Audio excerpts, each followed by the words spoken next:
परम प्रकाश की क्वालिटी में फर्क तो पड़ता है। कितना समय पहले ये आत्माएं बनी होगी? वो तो समय की गिनती नहीं कर सकते ना। अगर समय को गिनती कैसे गिनोगे? समय मैं बताऊं आपको, समय को गिनना है तो नीचे से लो। बेस किसका बनाओगे? ये ब्रह्मांड का। ठीक है, पृथ्वी का। धरती पर, हम जब धरती पर रहते हैं तो धरती पर 1000 चतुर्युग मना 1000 बार 4 युग होता है, तब ब्रह्मापुरी में ब्रह्मा का एक दिन होता है। और 4 युग होता है 43,20,000 ईयर्स। तो ब्रह्मापुरी में एक दिन रात होता है तो 8 अरब 64 करोड़ साल होता है। तो ब्रह्मापुरी का 100 साल होता है, तब ब्रह्मा की आयुष खत्म हो जाती है, तब महाशिव की एक पल होती है। इसलिए शास्त्रों में कहा ना, प्रतिपल अनंत अनंत ब्रह्मांड बनते बिगड़ते हैं। तो इन आत्माओं की भी उम्र ऐसे ही होगी? आत्मा जितनी हाई क्वालिटी की बनती है, जैसे इस ब्रह्मांड में कोई आत्मा जैसे 108 की बात करें तो उनकी हम बात फोकस कर रहे हैं अभी।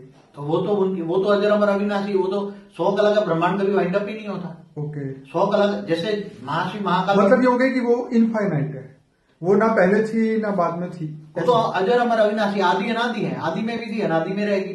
ठीक है, उसका विनाश नहीं होता। ओके। मगर देखो आत्माओं में क्वालिटी क्या है। हमारे ब्रह्मांड में, माना सोलर सिस्टम में, जैसे ब्रह्मा ने पहले फरिश्ताओं की आत्मा बनाई, तो फरिश्ताओं की आत्मा परम आकाश की थी। क्या? परम आकाश नहीं, परम तत्वों में परम आकाश। ठीक है। फिर बाद में जो क्वालिटी गिरती गई तो परम अग्नि की बनी, परम अग्नि की आत्माएं बनी, फिर परम वायु की बनी, फिर धीरे धीरे परम तत्व निकल गया तो नीचे क्वालिटी वाली आत्माएं बनी, वो आत्माओं की बनी, आकाश तत्वों की बनी, फिर वायु तत्वों की बनी। तो आपका मतलब ये है कि जो नॉर्मल ह्यूमन बीइंग जो इस सृष्टि पे हम जिस इंसान को हम देखते हैं, वो जो नॉर्मल अगर आत्मा है वो 108 या सुप्रीम वाली आत्माएं नहीं है, तो उनकी आत्माएं ये 5 तत्वों से, मतलब आकाश, वायु, अग्नि से बनी हुई आत्मा है।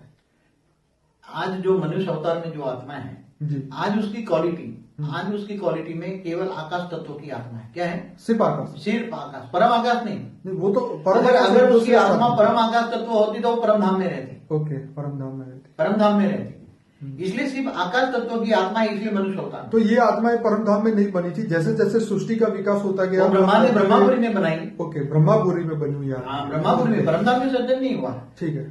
मगर जो आत्माएं जो महाशिव ने, जैसे शिव बनाए, महाशिव ने एक संकल्प मात्र से अनंत अनंत शिव बनाए, तो वो जो शिव की आत्मा बनी थी वो परम प्रकाश की बनी थी। ओके, ये तो बहुत कमाल की बात आपने बताई है कि जो मतलब जो बेहद के परम धाम में जो आप बताते हैं वो आत्माएं तो श्रेष्ठ वाली आत्माएं थी और वो इनफाइनाइट टाइम से बनी हुई है।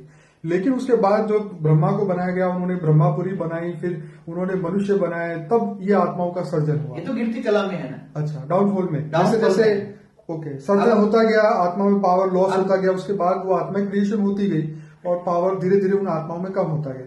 लेकिन आपका कहना है कि आज के समय में जो मनुष्य आत्मा है वो सिर्फ आकाश तत्व की बनी हुई है। समझो कि कोई यहाँ मनुष्य, मैं आपको बता दूं, पहले तो बैक्टीरिया और जीव